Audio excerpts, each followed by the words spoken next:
Dalje, naredne minute posvetit ćemo festivalu Monte Song, na kom će publika imati priliku da čuje 15 kompozicija koje će takmičar izvesti u velikom studiju radio televizije Crne Gore.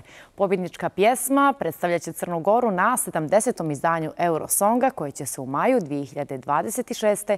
održati u Beču. Organizatori su ove godine odlučili da numere objave 3 nedelje prije finala kako bi slušalci imali dovoljno vremena da se upoznaju sa produkcijom i izvođačima koji pretenduju da postanu novi crnogorski predstavnik na najvećem muzičkom takmičenju u Evropi. A vrijeme i da bolje upoznamo ovogodišnje finaliste i finalistkinje. Čast mi je što su moje gošće ovog jutra Tina Đankić i Tamara Živković. Dobro jutro i dobro mi došli. Dobro jutro, dobro jutro. Kakav je sada osjećaj pred onako zahuktavanje famog festivala i Monte Songa? I sad smo pričali o tome, kao da se ne dešava još ništa. Kao pripreme neke lagano. Ili možda još rano, jer imamo još tu... Pa možda, 20 dana, da. Da još nemamo taj osjećaj, možda je zato što smo nekako učestvovali prošle godine, pa nam je nekako sad to možda... Znamo šta nas očekuje otprilike. Da. A boga mi... Nikad se to ne zna. Nikad se ne znaju, da? Možda mislite da znate šta vas očekuje, ali nikad se ne zna. Pjesme su izašle, imali smo priliku svi da ih čujemo. Koliko se puta preslušaju te pjesme onako kad se izbace na sve te platforme? Prije toga sigurno 1.000.000 puta, ali onako kad je finalni proizvod.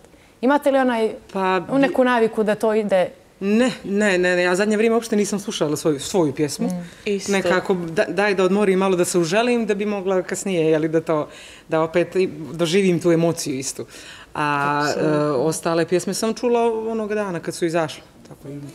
Isto, nekako čim smo poslali finalnu verziju, nekako sam napravila pauzu, odlučila dok ne bude release na svim platformama, da neću ni ja slušat, da jednostavno malo pauzu napravim, da zaboravim, da se sve slegne i onda da imam taj neki utisak kao i publika finalni.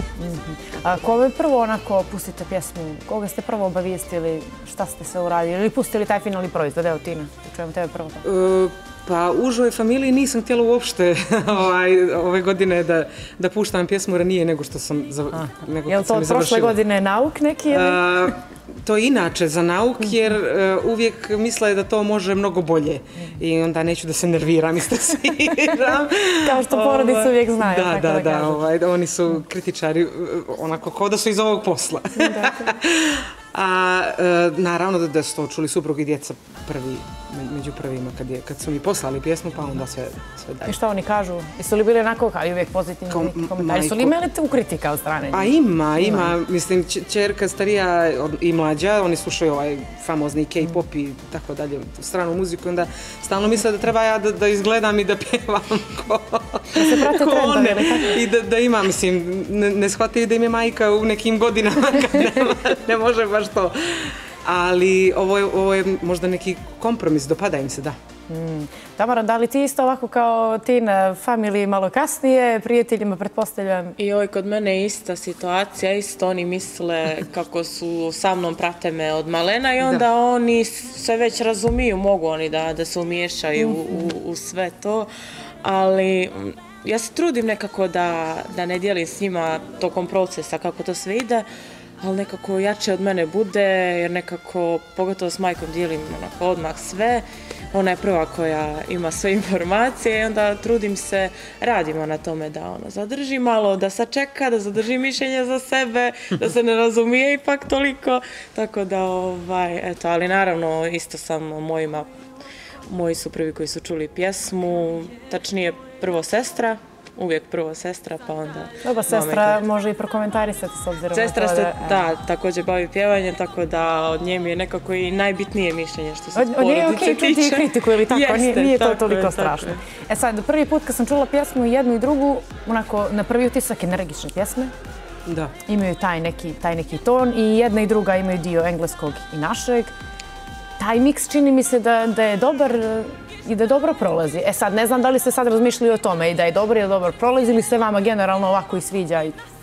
Pa, obzirom da svi pravimo ove pjesme da bismo se pokazali na Euroviziji, nekako razmišljaš o tome da i predstavljaš i svoju zemlju, a i da imaš nešto što će za što će da se uhvate i stranci. Jeste. Moja pjesma je prvobitno bila na engleskom, onda sam ja tražila da ubacimo i naš jezik, jer mislim da i stranci vole da čuju taj native language, odakle dolaziš. Pa čini mi se i kada gledamo mi ovako, da uvijek prokomentarišemo zašto nije na svom nešto otpjevao. Nego zašto uvijek idemo... Naši ljudi uvijek komentarišu, a sad engleski, što će njoj engleski, nije ona iz Engleske, nego, tako da smo napravili i tu taj neki kompromis, da ima za svakog po nešto i da se ljudi, da im se svidi, da se uhvate za nešto. Pa, apsolutno, mislim, u mojoj pjesmi ima samo jedan dijelić na engleskom, pa prosto je to bilo isto kao što Tina kaže, nekako da osvojimo i našu, a i stranu publiku, nekako da se i oni, mislim, svakako će se pronaći u pjesmi, ali da im nekako bliža možda bude kad čuju taj neke to dijelići na njihovom jeziku, kao neka vrsta... Mamca. Da, mamca. Ali pozitivno mislim, je li tako? Mamca i nekako poštovanja prema i toj stranoj publici, da se i oni osjete nekako, ne znam... Pa dobro, pa mislim, moramo i mi malo iz Crne Gore da izađemo, jel' nekih okvira. Jeste malo pametniji da budemo. Da. Jednom, je li tako? Rekla sam već, energična pjesma, to mi se mnogo sviđa. E sad, s obzirom na prošlogodišnji festival Monte Song i sve što se dešavalo, jeste li izvukle neke onako stvari koje biste voljeli da promijenite ove godine? Bilo da je riječ o kostimima, scenskom nastupu ili nečem drugom? Pa, kod mene jeste sigurno promjena to što ću biti sama. Neću imati igrače iza sebe. I naravno imam jedan tim koji ove godine radi sa mnom, nisam sama, ne organizujem sve sama, nego su tu producent, video dizajn i tako dalje. Moram da ih pohvalim jer su vrlo radni i vrijedni.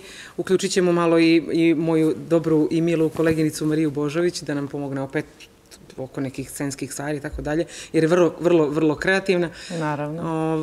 Tako da jesu to neke promjene i to sam možda naučila od prošle godine da ne radim sve sama, nego da malo delegiram. Da ne moraš baš sve jeste, da delegiram neke poslove. Dakle, nema igrača na sceni sama? Nema igrača, Boris Ćalić će da radi kostim, tako da... Dobro, očekujemo onda nešto baš onako... Pa mora da bude kod mene nešto malo, drugačije, da nije dosadno. To sigurno. Tamara, scenski nastup, koreografija, šta ćemo očekivati ove godine? Kod mene je ove godine isti tim kao i prošle. Tu su Boris Subotić i Dalibor Ivanković koji se bave art direkcijom, tako da su oni zaduženi za cijeli nastup. Ali definitivno što će se promijeniti od prošle godine je bolja priprema.